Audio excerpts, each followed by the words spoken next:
नमस्कार, मैं आशीष राठौर आपका फिर से एक बार स्वागत करता हूं। सुप्रीम कोर्ट में एक गरीब याचिकाकर्ता ने बुलडोजर एक्शन को लेकर के याचिका लेकर के वो सुप्रीम कोर्ट पहुंचा और सुप्रीम कोर्ट में पहुंचने के बाद उस याचिकाकर्ता की केस किसने लड़ी? अभिषेक मनु सिंघवी ने।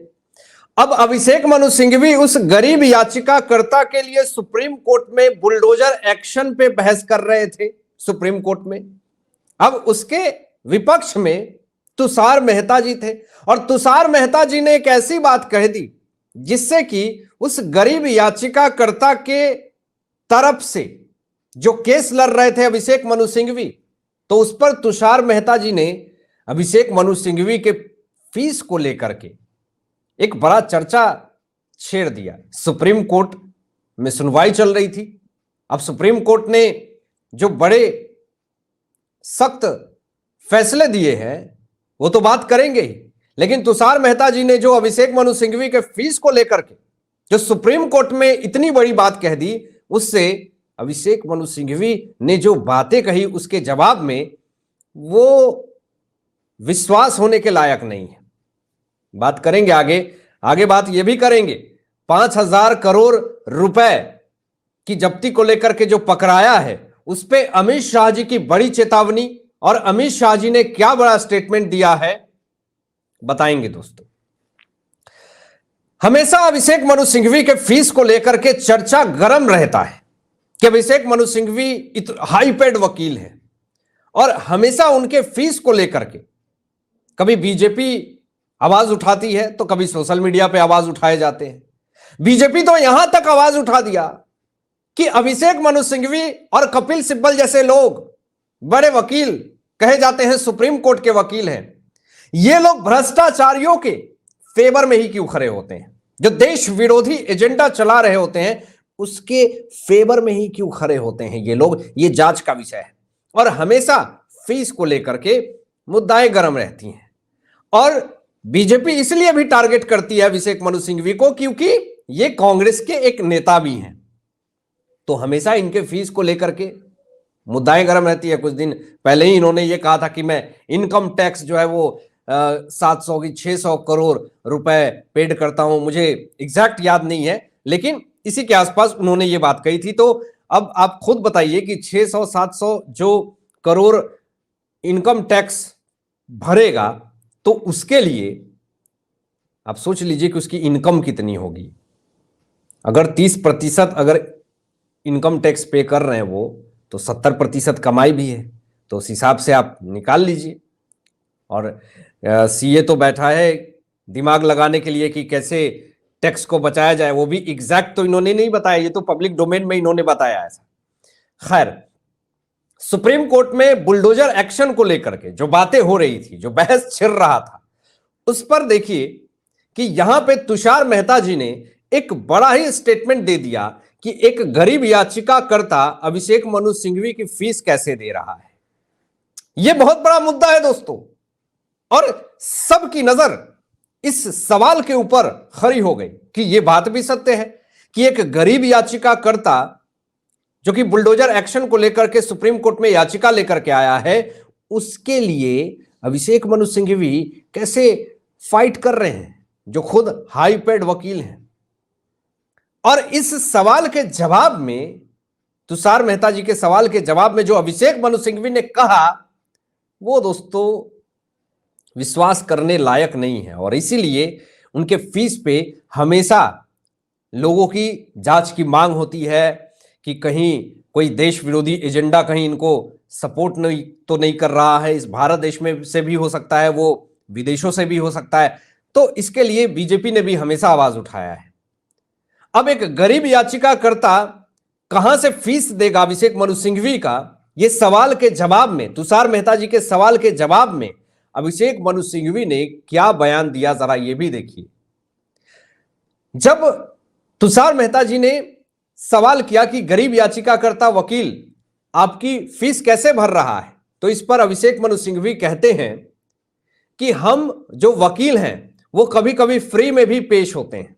अब ये मानने वाली बात है कि अभिषेक मनु सिंघवी जैसे वकील, एक बड़े हाईपेड वकील, सुप्रीम कोर्ट के वकील, कांग्रेस के बड़े नेता जो करोड़ों करोड़ रुपए फीस लेते हो, वो ये कह रहे हैं कि कभी कभी, हमेशा नहीं, कभी कभी मैं फ्री में भी केस लड़ लेता हूं। क्या वो याचिकाकर्ता आपके तरफ से ही भेजा गया एक गुर्गा है जो याचिका लेकर के आया है? उस याचिकाकर्ता को बुलडोजर एक्शन से दिक्कत नहीं, क्या कांग्रेस पार्टी को बुलडोजर एक्शन से दिक्कत है? क्या अभिषेक मनु सिंघवी को बुलडोजर एक्शन से दिक्कत है? यह बयान तो यही दर्शाता है कि आप हाईपेड वकील कहे जाते हैं, बड़े वरिष्ठ वकील कहे जाते हैं, आपकी फीस भी भारी भरकम होती है और आप गरीब याचिकाकर्ता के बुलडोजर एक्शन पे सुप्रीम कोर्ट में उनके फेवर में लड़ रहे हैं। और जब आप से कहा जाता है कि गरीब याचिकाकर्ता आपकी फीस कैसे भरेगा, तो आप कहते हैं कभी कभी मैं फ्री में भी पेश हो जाता हूं। तो ये कहीं ना कहीं बड़ा सोचनीय बात है, और इसलिए सोचनीय बात है कि ये कहीं कांग्रेस का ही कोई कार्यकर्ता तो नहीं जो याचिका लेकर के सुप्रीम कोर्ट में लगा दिया हो और इस पे बहस जारी हो।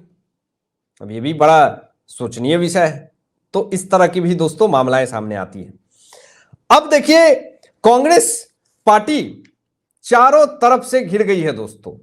आपको पता होगा कि एक बड़ा मामला सामने आया और उस बड़े मामले में जो 5,600 करोड़ रुपए के ड्रग्स की जब्ती का जो जिक्र हुआ है, इसमें एक बड़ा नेता सामने आया जिसका नाम तुषार गोयल है, और इसका सीधा संबंध कांग्रेस पार्टी से बताया जा रहा है। अब इस पे अमित शाह जी का दोस्तों बहुत बड़ा स्टेटमेंट आया है, और अमित शाह जी ने जो स्टेटमेंट दिया है उससे पूरी कांग्रेस पार्टी में हड़कंप मच गया है। अब जरा मैं आपको बताता हूं कि आखिर क्या स्टेटमेंट दिया है अमित शाह जी ने। यहां पे आपको पता है कि दिल्ली पुलिस ने एक बहुत ही अच्छा काम किया है, और अभी तक दिल्ली में जो आज तक इतना बड़ा छापा नहीं पड़ा, इतनी बड़ी ड्रग्स जब्ती नहीं हुई, और 5,600 करोड़ रुपए की ड्रग्स की जब्ती हुई है, कोकीन की जब्ती हुई है, जिसमें 4 लोगों की गिरफ्तारी हुई है। और इसमें एक कांग्रेस का नेता बताया जा रहा है तुषार गोयल। अब इसका सीधा कनेक्शन कांग्रेस पार्टी से है, हुड्डा से है।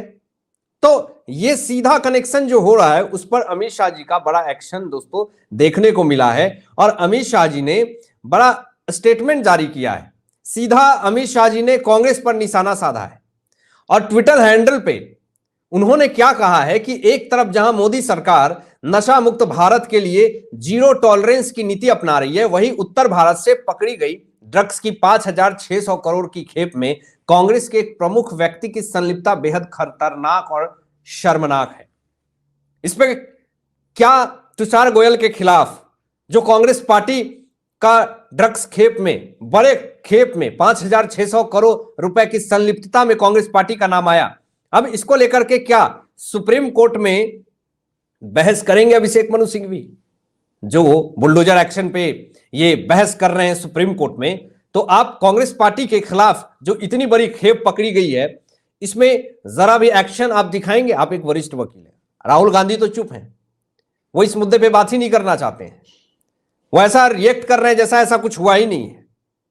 तो सीधा कनेक्शन आप देख लीजिए कि क्या इतनी बड़ी जो खेप पकड़ी गई है, पहले तो पता चला कि 2,000 करोड़ रुपए की कोकीन जब्त हुई है, फिर उसके बाद पता चला 5,000 करोड़ की ड्रग्स पकड़ी गई है, फिर फाइनली 5,600 करोड़ रुपए की कोकीन जब्त हुई है। ये ऑफिशियली अनाउंसमेंट हो गया। अब इससे पूरी तरीके से मामला इसलिए ज्यादा बढ़ गया है कि ये सारे पैसे क्या राजनीति पार्टियों में ये सारे फंड्स प्रयोग किए जाते हैं, और इसलिए देश के युवा को नशे में डुबाया जा रहा है। देश का भविष्य दोस्तों युवा है, और वो नशे में अगर लिप्त रहेगा तो सबसे पहले तो क्राइम बढ़ेगा, देश की अर्थव्यवस्था खराब होगी। इससे क्या फर्क पड़ता है कांग्रेस पार्टी को? जरा देखिए आगे। अमित शाह जी ये भी कहते हैं कि कांग्रेस के शासन में ड्रग्स से पंजाब, हरियाणा और समग्र उत्तर भारत में युवाओं का जो हाल हुआ वह सभी ने देखा है। मोदी सरकार युवाओं को खेल, शिक्षा और इनोवेशन की ओर ले जा रही है, तो वही कांग्रेस उन्हें ड्रग्स की अंधेरी दुनिया में ले जाना चाहती है। अब बताइए कि जो कांग्रेस पार्टी सत्ता में नहीं है वो तो ड्रग्स की ये पूरी मंडली में युवाओं को झकझोर देना चाहती है। जब ये सत्ता में नहीं है तब की बात है, जब सत्ता में आ जाएगी तो युवाओं का क्या हाल होगा ये आप इमेजिन नहीं कर सकते हैं। आगे अमित शाह जी दोस्तों ये भी कहते हैं कि कांग्रेस नेता ने अपने राजनीति रसूख से युवाओं को ड्रग्स के दलदल में झोंकने का जो पाप किया था, उन इरादों को मोदी सरकार कभी पूरा नहीं होने देगी। हमारी सरकार ड्रग्स के कारोबारियों का राजनीतिक पद या कद देखे बिना ड्रग के पूरे तंत्र का विनाश कर नशा मुक्त भारत बनाने के लिए संकल्पित है। तो यानी पूरे भारत देश को नशा मुक्त बनाना है, ये अमित शाह नरेंद्र मोदी जी का वादा है, विजन है। तो एक तरफ तो नरेंद्र मोदी की सरकार भारत देश में युवाओं को नशा मुक्त बनाना चाहती है और दूसरी तरफ कांग्रेस पार्टी नशा में धकेलना चाहती है युवाओं को। तो ये भारत देश की जनता को तय करना है कि आपको अपने बच्चे को नशेड़ी बनाना है या फिर शिक्षा और खेल में आगे बढ़ाना है। आप क्या सोचते हैं? इन तमाम मुद्दों पर अपनी विचार व्यक्त कीजिएगा और ऐसे ही लेटेस्ट अपडेट पाने के लिए इस चैनल को सब्सक्राइब करके बेल आइकन प्रेस कर लीजिएगा और अपने दोस्तों में शेयर कीजिएगा। Thanks for watching my video. जय हिंद, सत्यमेव जय।